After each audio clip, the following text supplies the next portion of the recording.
Welcome aboard the News Review, and I'm not the only one here. I'm doing this together with Comrade Kranting. Hey, where's the comrade coming from?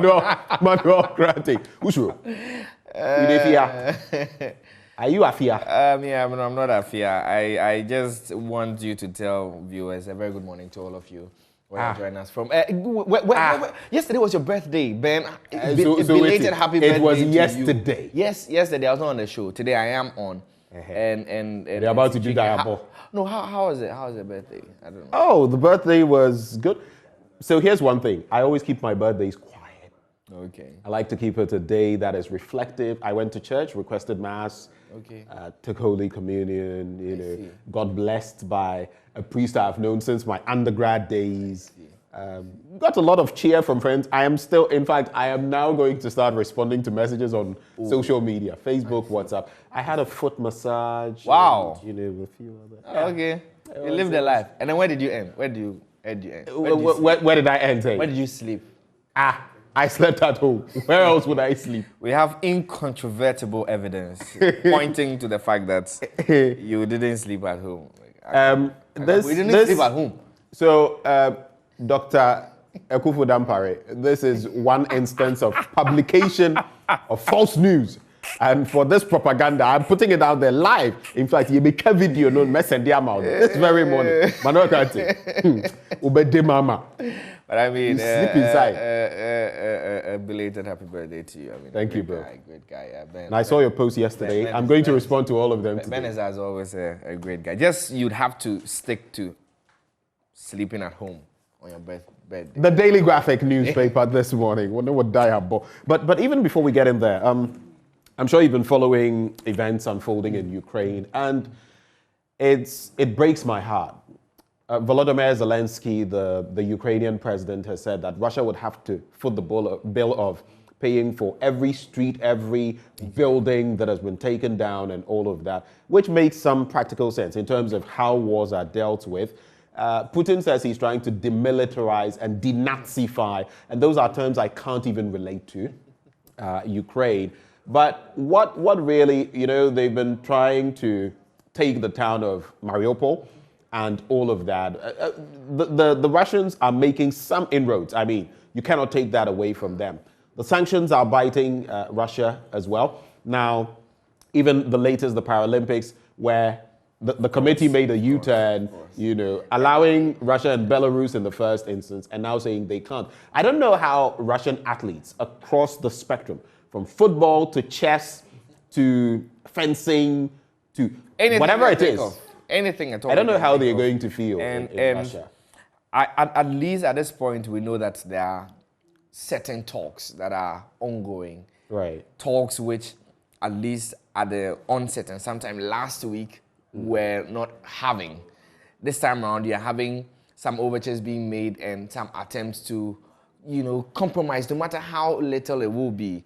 And for me, that is a silver lining in all of the conversation. And so, even though Putin is insisting, holding his ground and saying that, we're still going to do it, we're still going to demilitarize. The war is not going as planned. I mean, exactly, they are making inroads, but the war is not going as planned. I was listening to Petroshenko, former Ukrainian president, this morning on the BBC, and he was saying that, look, never, if you're going into any negotiations with Vladimir Putin, never trust Putin. Never take his words for it. This is a former KGB operative, if you know about Putin, who became, leader of Russia and all of that. But for me, it's just about the tone this military or this martial endeavor has taken. Again, now that nuclear power plant that was attacked. You see, in war, there are certain do's and don'ts, even when you are fighting. And when you attack a nuclear reactor, if you want to shut down electricity, you know what to go for, the transformers and everything. When you hit a nuclear reactor, it means you have intent to see some nuclear meltdown. Exactly. And you know how the effects of these, not just then, it could go into many months and years and decades. So I think it's becoming very ugly. And, the human rights organizations, the UN, I think, has also sent investigative teams in there.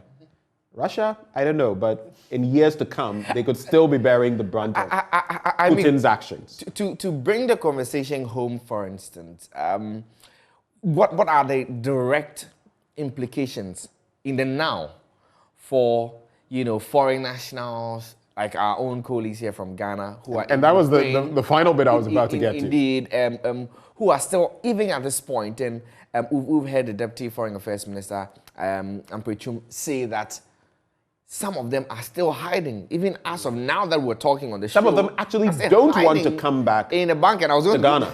just going to go to that. I mean, hiding in a bunker, of course, there are two sets of people. Those who are hiding because of the fear of being caught up in a crossfire. Right. And then those who are deliberately there are those who missed out on maybe moving at the right time, and so yes, they have to protect themselves and all of that. But there are those who are also saying deliberately they're actually evading being found, finding ways and means of. And they've been told. Not.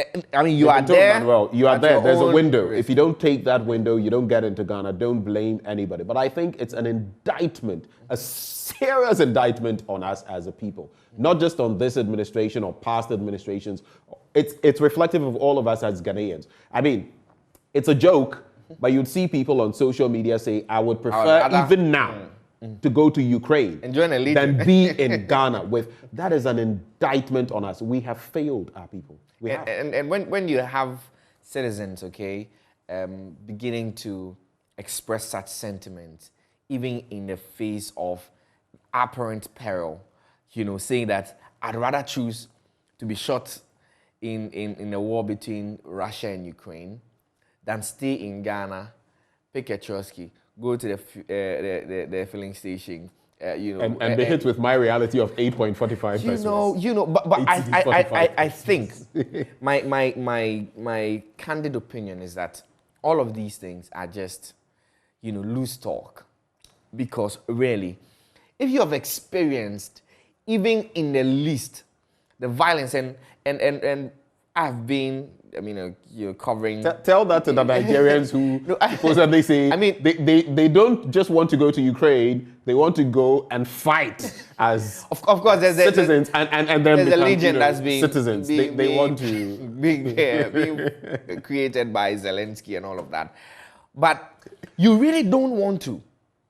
See, if you have been, and I've reported in some very violent situations, and at some point, I've had to make judgment calls of having to take one more step, forward, or take one step backward. And all of these times I remember that I make even these from decisions, Agbobloshi. Exactly. I remember how and pellets here and there. Crucial. Even tear gas. I'll tell you about the reality. Tear gas it give you tear gas. Twice. One, I was so little I didn't know anything. But the other one in Monrovia. Trust me. Sometimes when we talk about this whole coup discourse and all of that, and we'll get into the papers, but when all this discourse goes on, sometimes people make the mistake of thinking that people who are voicing out or talking about it are opting for it. A coup is a no-no. It is nonsense. But I'll tell you what, if you've lived through having bullets whiz by your ears, if your house has been shelled, brought down, parts of it brought down, if you walk the streets of a war-torn country, not knowing where bullets will fly next. If you go by churches that are packed with human bodies, so much that an entire street is smelling the odor, when you see that carnage, you know that you'll do everything to forestall it. So sometimes I think, and I totally agree with those who say that, look, we should actually talk about these things. We shouldn't bury our heads in the sand, because you pretend it's not there. Like they say, if your mom is passed and says no, she's sleeping, well, time will tell whether she'll wake up or not. But I mean, just back to the point that I was making, that and really, let's wrap on that so we get into the papers. People really don't want to be in war. They just think they do. They don't want to be in war. And so, as you are there, I mean, we're seeing government attempt to, evacuate all of the people that it can. And today there's another set of students who are touching down Right. in Ghana. So the first batch was 17. 17. Then 16 there's an on, extra. is it the Emirates, and then one on Turkish Airlines. And there's an extra set that are touching down today. And of course, we'll be bringing you pictures from the Kotoka International Airport. But back into the newspapers now. The Daily Statesman is leading with 25 assemblies receive $150,000 as capacity support grant, with a picture of the local government minister Dan Buchi on page 4. And government won't hide Apiate report, Lands Minister assures, with a picture of the Sector Minister Samuel Abu Jenapor, who was on the floor of Parliament yesterday, giving some details of the investigative report that he commissioned. And AG charges Yoko to chase big companies for tax fraud. And Anodom Prayer on the PIAC report, he says that the report on Insoma Dojiri project is inaccurate, and he's challenging the findings of the Public Interest and Accountability Committee. Now, the finder says Professor Butchie to speak on economy and politics at 65th Independence Day lecture and review single spine pay policy to address salary disparities. This according to delegates from the Labour conference that just ended and this week. Now, 28,152 vehicles in 15,972 crashes, an increase of 11.93% in crashes in 2021. This is the latest of data from the police MTTD on road crashes. Government has nothing to hide, Jenapor reiterating again on the Apiate explosion report. And Daily Guide says Alban Bagbin gone again, with a huge exclamation mark with a picture of Alban Sumana Kingsford Bagbin, the Speaker of Parliament. What do you think about his situation? You know, those in the majority caucus, those on the majority side, have said that it is high time we looked at the efficiency, effectiveness of the Right Honourable Alban Kingsford Sumana Bagbin to find out whether he is, I don't want to say fit for... I mean, there's no better expression. Fit for the office, duty, indeed. In terms of his sturdiness, his health and everything. Of course, you never, speak ill of anybody based on their health. You never know what could befall you the next minute.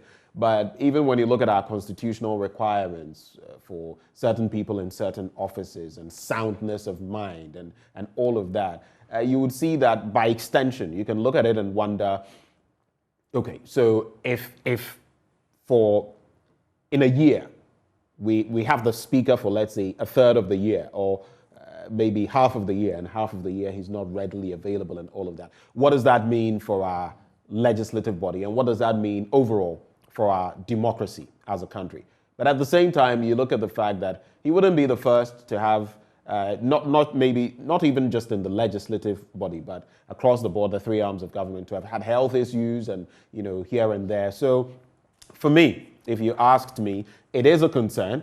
It is a big concern because, mind you, looking at the numbers, it's a hairline division in Parliament. It takes the Fomena MP to add to the majority caucus. Once he's not there, or once one person is not there, it means then that the first deputy or second deputy will have to construct of Parliament step in, whether Joe Wise or Esiama. And that would always affect numbers when decisions have to be made. But on the other hand, I feel our speaker actually has delivered maybe even beyond my expectations. You know why? He has, look at, for example, the budget given to the legislature and how he contested certain things. I feel those things. I like those tests of the system, because if you have a partisan speaker who is, and they will always be partisan, at least he for the NDC, but if you have a partisan speaker who is with the ruling administration, they would always lean a certain way. There are no tests. I mean, I love this current dispensation, but I also have my concerns about how viable it is having him with his health construct in Parliament. Yeah, and I guess it just waits to be seen, because, I mean, a Speaker of Parliament, hypothetically speaking, could be removed from office on the grounds of ill health, insofar as it is, proving beyond reasonable doubt. As it could other arms of government. Indeed. Right. Beyond reasonable doubt that the a peculiar health complication that the speaker or whichever officer for that matter is facing is actually injurious, if you like, to the competencies that he brings to the table in terms of availability to discharge duty and so on and so forth. And mind you, the Parliament is broken into sessions which are broken into meetings, and each meeting, for instance, lasts for about 3 months or so. And if you have about 40 sittings, give or take, between 45 sittings in one meeting. Right. And if you have the speaker gone for half of Let's say a third of them, or even half of them. Half of that. What does that mean? What does that mean? I mean, properly speaking, what does that mean for the and quite objectively reasoning this out, what does that mean for his or her ability to actually deliver on the... One thing I can say for certain as we wrap on this and move on to other stories, the 8th Parliament is delivering many issues that leave us thinking we ought to either reconsider our standing orders and even the constitutional considerations when it comes to some of these things. For example, a typical example is the Adwoa Safo situation, where some even experts who have followed Parliament for a long time say it's a gray area. Yes, there are some delineations, clear ones, but it's a little bit of a gray area when it comes to how to deal with such situations. And they've not been dealt with in the past. That is one.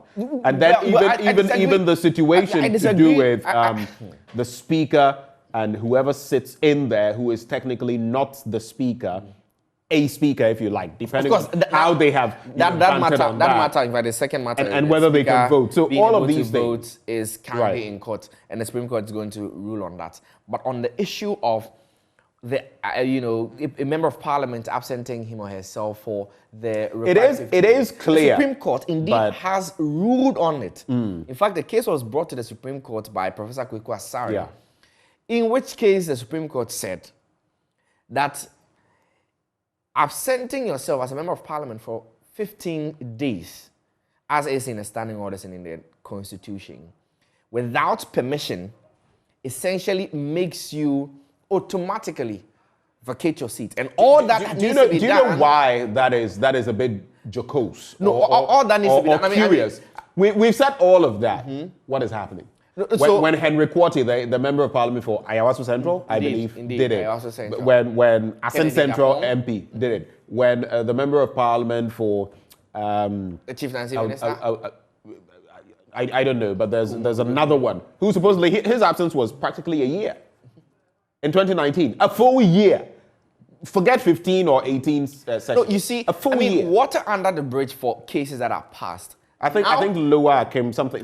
Now what we have is a Parliament whose membership is critically destabilized by the absence of even one member. In fact, the decisions taken by Parliament could be swayed in either ways just by the absence of one member of Parliament.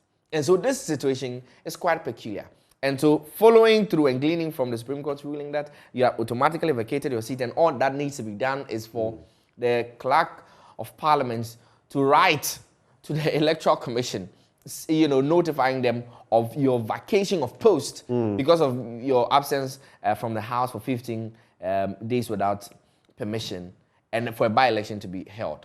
That is all that needs to be done. And at least we've seen Ras Mubarak, for instance, petition Parliament, and not just on Adwoa Safo, but with the other members of Parliament that you've mentioned. So as for the talk, we can do it. And as for the joing on the law, we can do that as well. But what pertains? I think that... I mean, if you listen to the Speaker's rhetoric, he himself has suggested that, Charlie, it's easier said than done. And it's not just... Adwoa Safo is still at post. Really, I think that she's still at post. Everything, and she's Japan is still at post. Also requested. Henry Quarty is still at post. I'm saying she's actually requested an extension, a 4-week extension, written to the Speaker of Parliament. Has that been granted? Has that been granted? We don't know if that has been granted. I guess the point that I'm making is that Parliament now has a very crucial decision to make relative to Ras Mubarak's petition on where indeed it falls as a legislative house, a house that makes laws and expect citizens